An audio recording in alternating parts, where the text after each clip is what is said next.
Buckeye Nation, how you feeling this morning as you wake up Rose Bowl champions, headed to the Cotton Bowl to face the Texas Longhorns in Dallas? Man, I'll tell you what, Rob, I'm feeling pretty good. I'm feeling pretty confident. 41-21 drubbing of the number one previously unbeaten Oregon Ducks. Their season is over. They might be Big Ten champions, but we're still playing, dog. And that's the important thing. We are still playing. We have a game in front of us. The Oregon Ducks have to endure the long, dreaded offseason that is in college football, the longest in all of sport, while Ohio State gets ready for an epic showdown in Dallas with the Texas Longhorns, now of the SEC Conference. How are you feeling about the defense? Cody Simon, Jack Sawyer, JTT, Caleb Downs. Everybody came to play last night for the defense. Let's talk about that first and foremost, because it was a completely different performance than the one we saw in Eugene, Oregon. Denzel Burke, let's give him his flowers too. I don't think he allowed a single catch yesterday. No, I don't think he did. He played lights out, got to the ball quick. I mean, Caleb Downs as well. Dude's a ball hawk. There's a couple times he could have had some interceptions.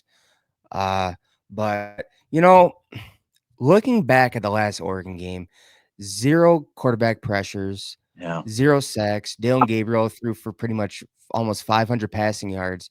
He had 3 touchdowns.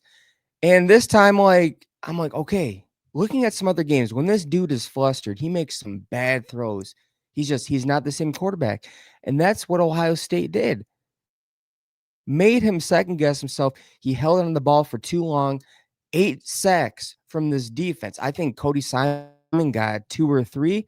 Yeah. JT Tumaloa and Jack Sawyer, they're definitely once again making their money. Yes. I don't think they gave up a passing play of over 30, 40 yards. No. I We didn't mean, get beat over the top. no, they didn't get beat over the top this time. It's because they actually got pressure. They made him uncomfortable in the pocket. They made him scramble, and due to the coverage, the great coverage, by the way, he held on the ball for too long. He had nowhere to go with it. And this defense has been playing lights out. And I even have the stat sheet. The past 2 games total combined 12 sacks. Combined these last 2 games, 12. Coming into this game, I think they had 22 for the season, maybe 22 to 30 for the season.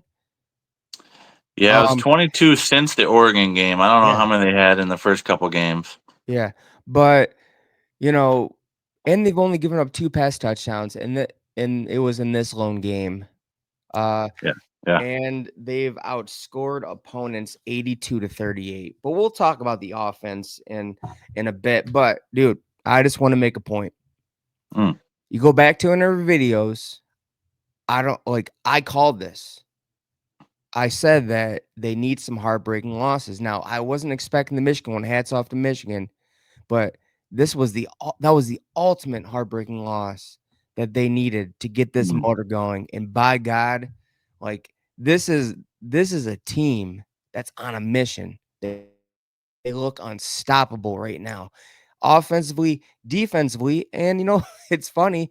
Ryan Day, Chip Kelly, they had an aha Huh. moment of, hey, we have the best wide receiver in the country. Let's get him the ball more. And dude, man, Even last special teams is clicking. last 2 games, Jeremiah Smith, 13 receptions, 290 reception yards, and 4 touchdowns, man. And you know what? You said you want to give Will Howard your flowers. I'll give you a talking point. 630 yards, 5 touchdowns, 98.7 QBR. Those are his playoff numbers. Yep, playoff numbers, man. This is against 2 top 10 teams. And then Well, yesterday, the number 1 team in the country. that's what Who was happens when who you're was not concussed, like he was for the entirety of the Michigan game, essentially 3 quarters anyway. No excuses though; they beat us, but um, he's playing like a man possessed, man. He's playing like a leader. He's leading his troops out there. He has that moxie, he has that swagger, he has that confidence that Ohio State just didn't have in Common Core last year, man. He had no personality except a little snark that we've learned about clearly in his days since leaving Columbus. Will Howard is the perfect embodiment of an Ohio State quarterback. He's exactly what I want in my quarterback. A confident guy, a big, tall, strong, strapping quarterback who can throw the ball downfield. His deep ball has gotten so much better. I just don't understand. Ryan Day must be a quarterback guru because he was not this quarterback at Kansas State, dude. He wasn't. And he wasn't this quarterback in September in Columbus either. His deep ball has improved dramatically for the Buckeyes this season. I don't know if it's timing with receivers has gotten better. I don't know if it's just preparation, mechanics. Maybe it's something because I remember thinking, dude, like pulling my hair out because he couldn't throw a deep ball. I was like, how are you 6'4", 245 pounds? I can't throw a deep ball. But he can do it now, and I mean, he's showing why d- Ryan Day wanted him in the portal. I think one of his best throws yesterday was the second touchdown to Emeka Ibuka. Just threw it on a rope to Freaking a dot. place where a dot man just on a rope to just Whew. only where Emeka could get it. And of course, the fake handoff slide to the left and then throw it across the body. That was great. That was unbelievable. And I really liked the one where he threw to Jeremiah Smith. It was sort of triple coverage. I know there were only two guys in the screen, but there are three guys that were assigned to that side of the field. And Will Howard still threw it because he said, Ebbett, Jeremiah's down there somewhere. I mean, man, like it's one thing to throw it in triple coverage, but he threw it to only where his receiver could go get it. The And there's only only place. one receiver. It was a The only safe place throw. That's the thing. It was triple yeah. coverage, but it's still a safe throw. And here's the thing, there's only one receiver in the country who could do that. He proved yesterday, Jeremiah Smith, man. Just I can see why his recruitment went down in the last minute. Remember all that drama about he didn't fax his papers through, he didn't sign I anything. remember the facts. I didn't remember who was the battle was between though. Miami. So It was yeah, ooh, story behind that, he actually messaged this graphic designer and said, "Hey, I need you to can you do one of me with Miami? I think I'm going to commit to Miami." And then at the last second, he decides to stick with Ohio State. I'm pretty sure that last second was the moment he was making a decision on live. So wow, dude, that's insane to think about. Wow. I remember the facts drama, dude. Matt was freaking out. of course he was. But man, like, dude, and don't get me starting on the so total offense. Yeah. Total offense outscored opponents 82-38 these last two games. Uh Total yards 973. Will Dude, good. Howard 630 yards, 5 touchdowns, 90.7 QB yard. Jeremiah Smith 13 receptions, 13 receptions, 290 reception yards, 4 touchdowns. And here's the rushing, man. Mm. 337 rushing yards and 6 touchdowns. Henderson Junkins combined for 292 yards and 6 touchdowns. Like Talk about this team is scary, really scary. There's a big difference between playoff Ryan Day and regular season Ryan Day. It's like there's just this I big difference, man. Playoff Ryan Day I, is scary. I think that come to Jesus moment, that meeting that the players had, man, it really lit a fire in that Buckeye team. And I think they're on a mission. They're laser focused. That's all I got to say on that right now. I Yeah, mean, they're just focused. you brought up that team meeting. I was reading some articles, watched some commentators talking about that meeting. There was like a lot of anger and screaming in that meeting. Like it wasn't like this friendly meeting. It was definitely a coming to Jesus moment. Like, hey, wake up. Like we just got embarrassed Yeah. on our home field. They planted our flag. They're Well, disrespecting our coach. And I don't want to hear about the winning culture from Ohio State being gone. I don't want to hear about Ryan Day just not being this great coach. I mean, he's proven himself. His his record versus top 10 teams has improved this season. top But 10 teams and top five teams, absolutely. yeah, I mean, he to me he's making up for some of the losses. He's starting to. Maybe not even starting to. He's doing it. He's doing it. And now we got to go into the belly beast, take on Texas Yeah. in Dallas, man. That's gonna be ferocious meeting. We'll get to that obviously in another video, but I gotta just. What was your emotional set at halftime? Like what were you thinking? Because part of me was like, dude, should I go on and just trash Oregon and be like talk out the side of my mouth, or should I be Oh like, all right, guys, 34-8. Let's finish them. We got second half to finish them because part of me was like, Oregon is still explosive. I know they are. They're better than 8 points and a half, and they're going to score more than 8 points in the second half, and they did.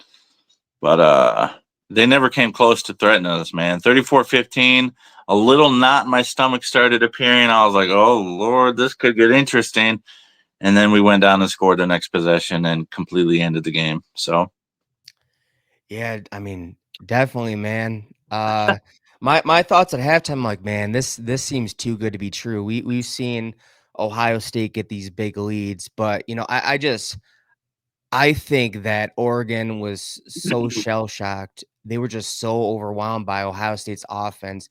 They didn't have an answer. And the funny thing is, dude, Jeremiah Smith let them know that they were coming. He he said, called it shot, right? yeah, he definitely called a shot and he cashed in big time. He wrote a check that he could definitely cash. He said, "Hey, I dare you to single cover me. Just letting you know we're taking that deep shot. We're going for it." And I saw it the several rest is times too. history. Yeah, we saw it several times, man. I mean, dude, this he's made in the lab. I don't care what any what He's a anyone freaking says. nature, man. He's Yeah, a hard worker. He's humble, and that's the best thing. Like he's not saying it from a place of like a Terrell Owens, like a Chad Ochocinco Johnson, where he's like, just talking junk and talking junk and talking junk to talk junk.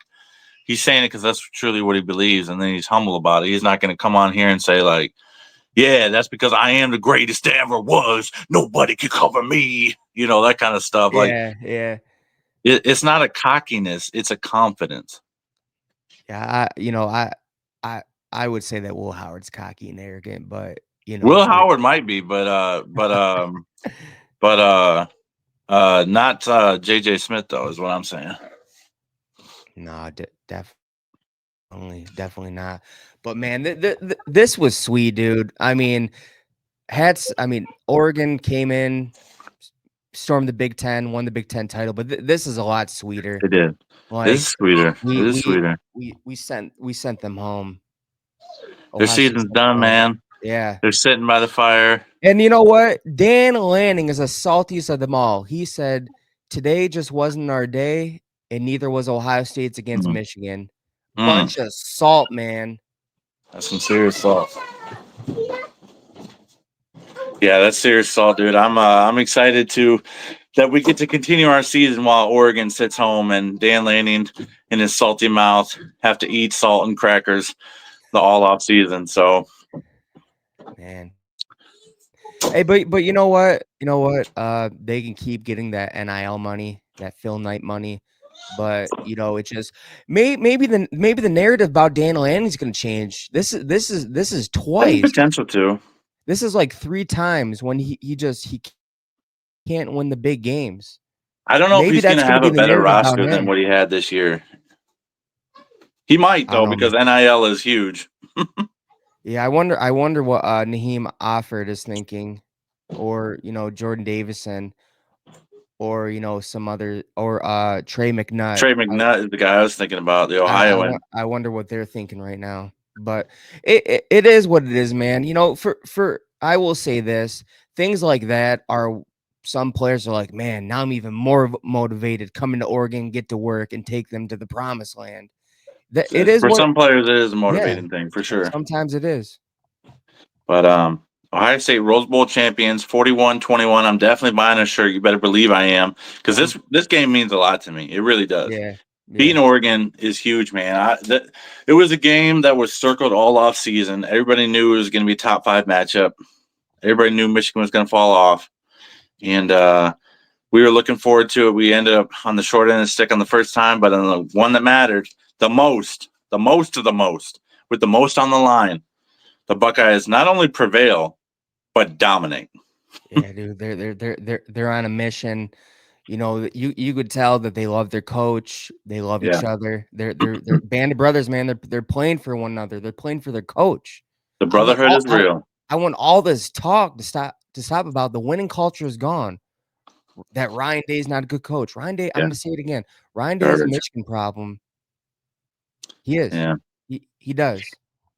12-2 though, and we march on and we continue on with the season. We will be playing Jan 10th in Dallas in Jerry World. Can't wait for that one, man. That's Yep. gonna wrap it up for this one. Unless you got one more point, one more jab for the Ducks you want to get in there. Nah, man. Yeah, I I think don't need more. it's all been said. No, it's all been said, dude. Go Bucks and God bless. We'll see you on the next OH. one. IO. Let's go Bucks.